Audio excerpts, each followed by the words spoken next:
I got to go out there and just play my game, play the way I know how to, lead this team the best I can. All that other stuff, it's out of my control. It is what it is. I mean, the only thing I can control is how I play and how this team, shows up every day. So, it really isn't in the thought process. So, look, I understand the thought, and I understand the overarching thought of the guy's 40 and the team stinks. But it is only week 2, and Kevin cannot operate that way, because he will lose the coaching staff, the locker room, the players, right? You wouldn't do it till mid-October. Like, this could go really bad, really fast if they decided to go to Gabriel now in week 3. Because you can't go back to Flacco, right? And if it's an epic failure, you're going to lose that entire locker room. Correct. And then all of a sudden, what we thought is this kind of like, not like a rebuild year, but like get through the year, Stefanski's safe, Barry's safe. All of a sudden, that's right. We're talking about like an 0-17 team. The Cleveland locker room is under serious pressure, and Zach Jackson has just sounded the alarm. Joe Flacco, once a reliable force, is now struggling more than ever, and his performance is reaching its lowest point. After the latest game, concerns are growing louder. Sources suggest that Dillon could be stepping in as the starting quarterback for the next matchup, but with everything on the line, it's a risky gamble. If Dillon doesn't perform, it could send shockwaves through the team and leave the locker room in total chaos. With the season hanging by a thread, every decision becomes crucial. The tension is building, and the team is at a pivotal moment. Dillon Gabriel, he might be fine. But if they were really excited about Dillon Gabriel would play. Yeah. Right? It's a gradual process, and until they get back from London and then go to Pittsburgh, where they haven't won a regular season game in 23 years, it's not even worth considering as long. Zach Jackson pointed out that while the team is considering giving Dillon Gabriel an opportunity, throwing him into tough matchups against teams like the Steelers and Packers could damage his confidence beyond repair. Meanwhile, Flacco finds himself in a difficult situation, unable to compete against defenses as formidable as the Packers. As the pressure intensifies, many are looking to Shedeur Sanders as a possible answer, though nothing has been confirmed yet. The team is carefully evaluating its options, with all attention focused on the quarterback situation and the potential fallout from each decision.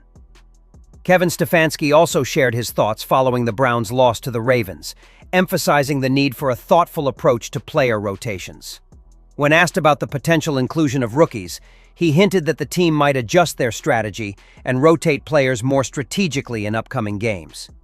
He also mentioned that Shedeur Sanders could see some action, though he stopped short of making any promises. Stefanski's comments add further uncertainty to the quarterback debate, as the team continues to weigh its options under increasing pressure. It's clear that every decision from here on out will have significant implications for the team's future success. Via a blocked punt, a fumble recovery, and an interception, and it's just hard to win. It's hard to win, period, but it's hard to win when you do that. So we'll own it. We understand the challenges that you run into in an NFL season, and we'll just keep our head down and keep working. But with that, I'll take any questions. Obviously don't want to do that, but we got to be smarter there. KevinStefanski didn't mince words when discussing Joe Flacco's performance, openly admitting that Flacco didn't meet expectations. He highlighted several crucial moments in the game where Flacco struggled to execute, missing opportunities that the offense desperately needed him to seize. This candid assessment is telling, signaling that the Browns could be on the verge of making a quarterback change. If the team wants to remain competitive and have a shot at making an impact this season, they can't afford to keep a quarterback who falters in key situations. The pressure for a change at the position is undeniable and continues to build. I thought a couple times there were opportunities and we just didn't connect for whatever the reason, but that's our job to get guys open as a coaching staff. Joe Flacco appears to be struggling, unable to get the offense in sync due to his mobility issues. After the game, he didn't shy away from taking responsibility for his performance. Flacco openly admitted to misreading situations multiple times, making poor choices, and putting himself in tough spots. He was honest about his shortcomings, acknowledging that as the quarterback, he should be performing at a higher level, especially when it comes to reading defenses and making quicker decisions. His openness adds to the mounting pressure surrounding the quarterback situation as the team searches for a viable solution. Flacco's body language said it all. He looked visibly exhausted, and it was apparent that the pressure was starting to take its toll.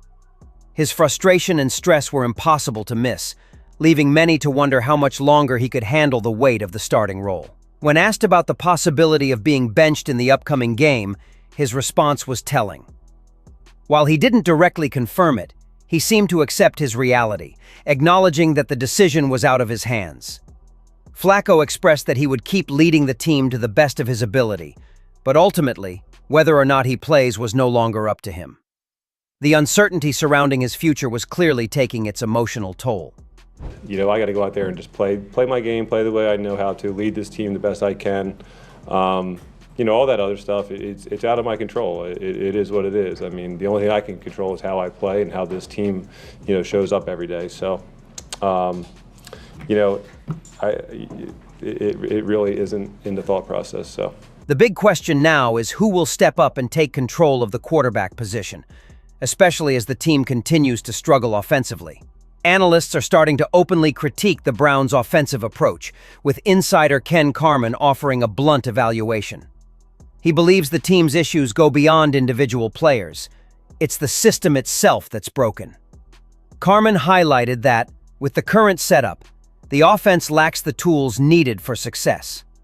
While bringing in younger quarterbacks like Shedeur Sanders or Dillon Gabriel could bring some energy and showcase their potential, he warned that they'd still be facing a tough challenge under the existing scheme. His point was clear. Unless significant changes are made, victories will remain out of reach, and Stefanski could face the consequences of continued losses. The Browns can't afford to stick with an offense that isn't producing results. Felt like 50-0, and that's the way it felt.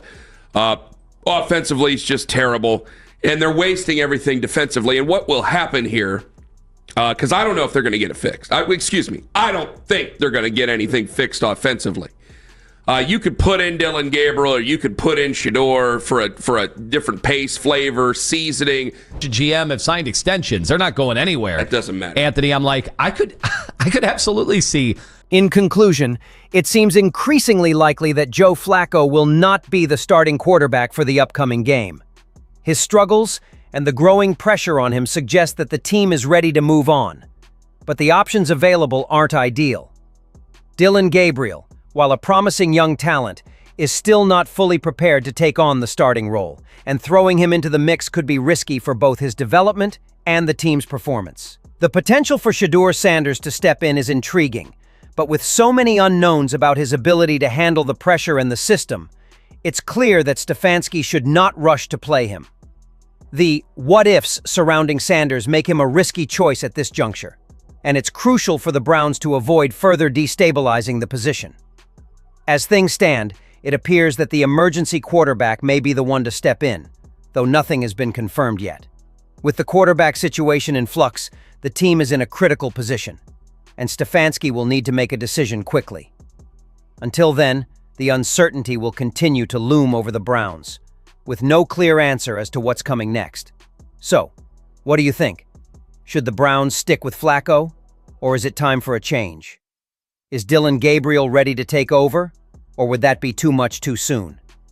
Could Shedeur Sanders be the solution, or are there too many unknowns to risk playing him right now?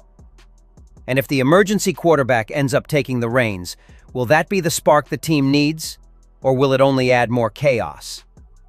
With so many questions up in the air, what's the best move for Stefanski and the Browns going forward? Let us know your thoughts. Where do you think the team should go from here?